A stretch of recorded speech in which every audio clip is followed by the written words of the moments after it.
Chapter 6. Mortification described in its particulars.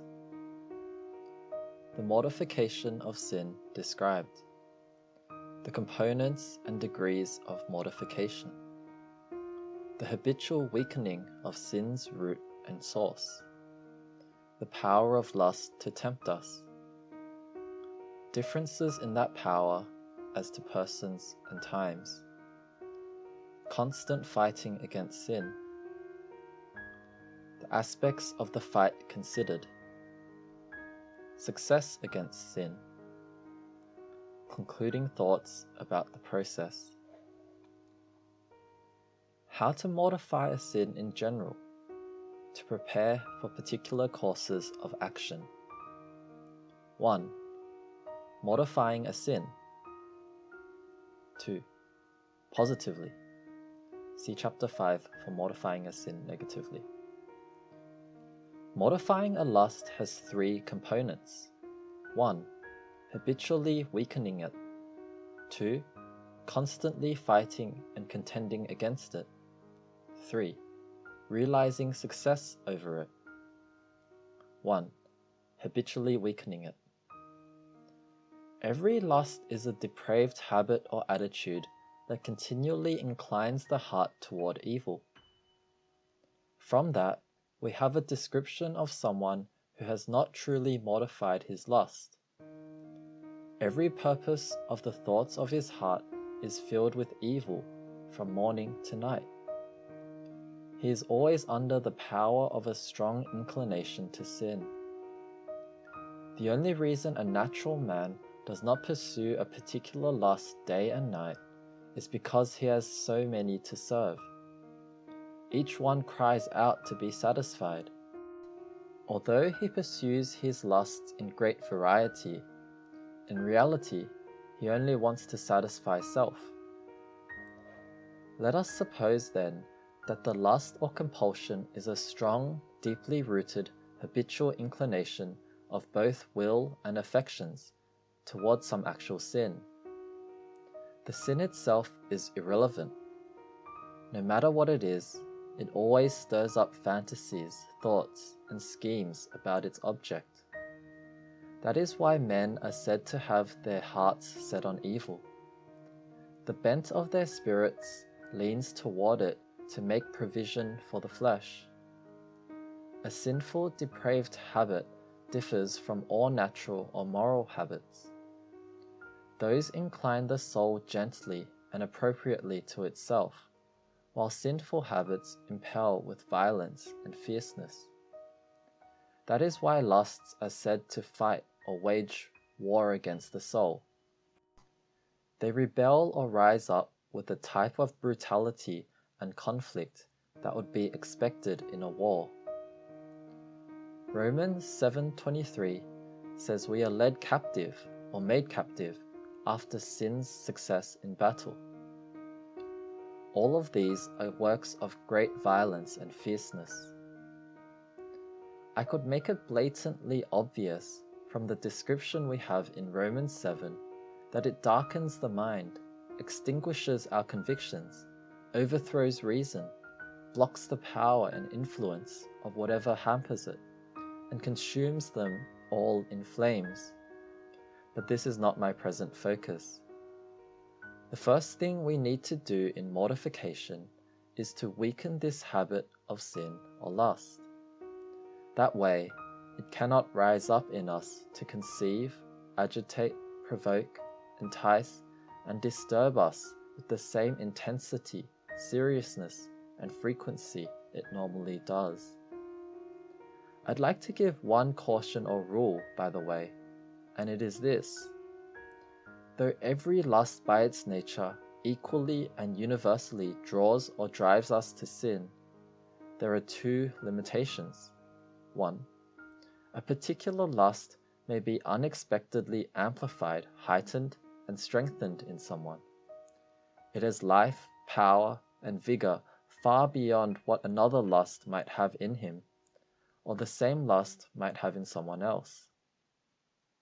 When a lust aligns with a man's personality, the season or path of his life, the right circumstances, or when Satan has a handle on it, then that lust grows severe and fierce above all others, or above the same lust in another man. That is when its intense steam darkens the mind. Even though a man knows the same boundaries, they have no power or influence on his will. Instead, consuming lust liberates all kinds of perverted affections and passions in him. Lust gets its strength especially by temptation. When a suitable temptation meets up with a matching lust, it gives it new life, vigor, power, violence, and rage that it did not seem to have before, nor seem to be capable of. Numerous examples of this might be listed, but that is for another treatise. 2. Some lusts are far more obvious in their severity than others. Paul notes a difference between sexual impurity and all other sins. Flee sexual immorality. Every other sin a man does is outside the body, but sexual immorality sins against his own body. For this reason, the behavior of sexual sin tends to be more tangible, more discernible than others. Perhaps someone is consumed by love of the world, and his lust in this area is no less dominant than sexual lust would be. But it does not ignite the same consuming, forceful frenzy that sexual lust does. Consider further that such men may think they are mortified, and they may appear so in the eyes of the world, that they have the same dominating lust as those who cry out in astonishment when their untamed and disturbing behavior appears. Indeed, their craving is no less than those who have been driven by its power into scandalous sins. It is only that their lusts are for things that do not produce such disruption in their soul. They can be exercised more with a calmer demeanor, or their natural temperament does not generate the same intensity as someone else's might. I repeat, the primary thing in mortification is to weaken this habit, so that it does not drive and agitate us as much, or entice and distract us as often. We do not want it to be able to disrupt and confound us as we take away its life, vigor, promptness, and ambition. This is called crucifying the flesh with its passions. That is, we take away its blood and vitality, which give it strength and power. We waste away the body of death day by day. When a man is nailed to the cross, he struggles and toils at first. He cries out with great strength and might. But as his blood and vitality waste away, his efforts become fainter and fewer. His cries become low and hoarse, scarcely audible. In the same way, when a man first sets out to deal with a lust or a compulsion, it struggles with great violence to break loose. It cries with all seriousness and impatience to be satisfied and relieved. But when mortification spills its blood and vitality, it moves more seldom and more faintly. It cries out sparingly and is hardly heard in the heart. Sometimes it may have a dying outburst of great vigor and strength, but that is quickly over, especially if it is kept from any meaningful success. The Apostle describes this in Romans 6, especially verse 6. Sin, he says, is crucified.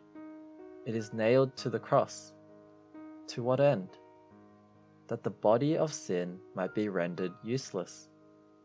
The power of sin is weakened and abolished little by little, so that we will no longer serve sin. That is, we do it so that sin may not incline and impel us so effectively as to make us its servants as it has done in the past. And this is not only with respect to carnal and sensual affections, or the desires of worldly things. It is not only with respect to the lust of the flesh, the lust of the eyes, and the pride of life. But it is also with respect to the flesh of the mind and will, and their natural opposition to God. Whatever the troubling disease is, and however it shows itself, either by driving us to evil or keeping us from good, the rule is the same. Unless it is effectively weakened, all our efforts will miss the goal. A man may cut down the bitter fruit from an evil tree until he is exhausted. As long as the root keeps its strength and vigor, cutting down the hanging fruit will not keep the tree from bearing more. This is the foolishness of some men. They apply themselves earnestly and diligently against an outbreak of lust, but by ignoring its underlying cause, they make little or no progress toward mortification. 2. Constant fighting and contending against it. A large part of mortification is to always lay heavily into it. When sin is strong and energetic, the soul can hardly make headway against it. It sighs, groans, mourns, and is troubled by sin, but it seldom has it on the run. This is how David speaks of himself. David complains that his sin had taken hold of him so that he could not see. He could barely fight against it. Several things are involved in fighting against sin. 1. A man has to know that he has this kind of enemy to deal with. He must recognize it and consider it to be an enemy indeed. It must be destroyed by all means possible. As I said before, the contest is taxing and hazardous. It is about eternal things. When men have indifferent, fleeting thoughts of their lusts, it is not a good sign that they are mortified, nor that they are on their way to mortification. Every man must know the plague of his own heart. Without this knowledge, nothing else can be done. It is frightening to think how many have so little knowledge of the main enemy they carry in their hearts. This ignorance makes them ready to justify themselves, to reject reprimands and warnings, because they do not know they are in danger. 2. To begin this warfare, we need to work at learning the ways, deceits, methods, opportunities, and circumstances of sin's success. That is how men deal with their enemies. They assess their enemy's plan of action, examine their motives, and consider how they have won in the past, so that they may prevent their enemy from succeeding again. This is the greatest skill we need to develop. If we take this away, then waging war, through which we've gained our greatest improvements in human wisdom and zeal, would be mindless. This is how those who are successful against lust deal with it. They contemplate it not only when it is actually tormenting, enticing, and seducing them, but in their quieter moments. They consider, this is our enemy, this is his path, and his progress to date. These are his advantages. This is how he prevailed before, and this is what he will continue to do if not prevented. So David says, my sin is ever before me. Practical spiritual wisdom is finding out the subtleties, policies, and depths of an indwelling sin. We have to consider where its greatest strength comes from, what advantage it has in various circumstances, when it has opportunities, and how it tempts us. What are its pleas, pretenses, and reasons? What are its strategies, emblems, and excuses? A good part of our warfare is to set the wisdom of the Spirit against the craft of the old man, to trace this serpent in all its turnings and windings. It is being able to say, I recognize your old ways, I know what you're after, and so always being ready to deal with it. 3. We need to hinder it daily using all the things below that are painful, deadly, and destructive to it. That is the epitome of this contest. We can never think our lust is dead just because it is quiet. We need to work at giving it new wounds, new blows every day. Those are the Apostles' instructions. Kill the parts of your earthly nature. While the soul is in this frame of mind and deals with sin in this way, it has the upper hand. Sin will be under the sword and dying. 3. Realizing success over it. Frequent success against any lust is another piece of evidence of mortification. By success, I do not mean a mere setback for sin, so that it does not appear or succeed this time. It is gaining a victory over it and pursuing it until we conquer it completely. For instance, any time the heart finds sin at work, seducing and scheming how to fulfill the lust of the flesh, the heart must instantly arrest sin. It must drag it before the law of God and the love of Christ. There, it must condemn and execute it. I'm saying that when a man follows this course of action, lust is weakened at its very root. Its activities are fewer and weaker than before. They are not able to hinder his duty nor interrupt his peace. He can quietly and sedately uncover sin, fight against it, and have success. Then sin will be considerably mortified, and despite all its opposition, a man may have peace with God all his life. These two approaches, then, will work for any troubling compulsion which perverts and corrupts our nature. First, weaken its indwelling temperament, through which it attracts, entices, and drives us to evil, and to rebel against God. This is done by implanting and cherishing a habitual principle of grace that stands in direct opposition to it and ruins it. By implanting and developing humility, pride is weakened. By patience, anger is weakened. By purity of mind and conscience, immorality is weakened. By heavenly mindedness, love of this world is weakened. These are the graces of the Spirit, or they are the same grace which is variously acted out by the Holy Spirit according to the diversity of our lusts. Our same natural corruption, likewise, variously acts itself out according to the opportunities and circumstances it encounters. Second, we need to promptly, eagerly, and with the power of the Spirit, fight with a battle cry against this lust by all the ways and with all the means and aid that are at our disposal. Success largely depends on these two things.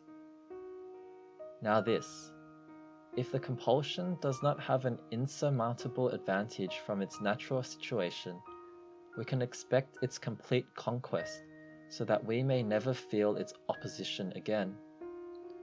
We can rise to a level of peace in our conscience that matches the true meaning of the covenant of grace.